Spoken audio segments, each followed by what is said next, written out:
Okay, let's talk about the absolutive case pronouns of the Cuyonon Visayan language. Alright, so with other Visayan languages, this should be a no-brainer. This should be really easy for you to grasp if you speak another Visayan language, right? And what do we mean by the absolutive case pronouns is that these pronouns take the emphatic form of the of pronouns, the emphatic pronoun forms, right? They show the emphasis or the main argument, the main subject, the main focus of the sentence, the idea, right? It's kind of similar to a nominative, but not really case, right?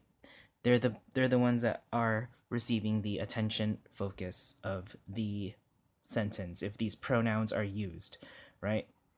So these pronouns in the absolutive case in the singular form, right? We have three. We have ako, which is I, ikaw, which is you, and tara, which is the third person singular he, she, it form, right? Tara, ako, ikaw, tara. Versus in the plural form, right? We have the we, which is inclusive and exclusive. So the inclusive we is kita, the exclusive we is kami, which doesn't include the listener. It's we including the listener is kita, kami is excluding the listener. We.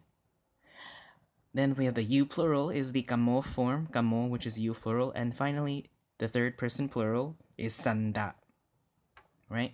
Ako, ikaw, tara, kita, kami, kamo, sanda, right? So if you can memorize it that way in that rhythm, it will be a lot easier.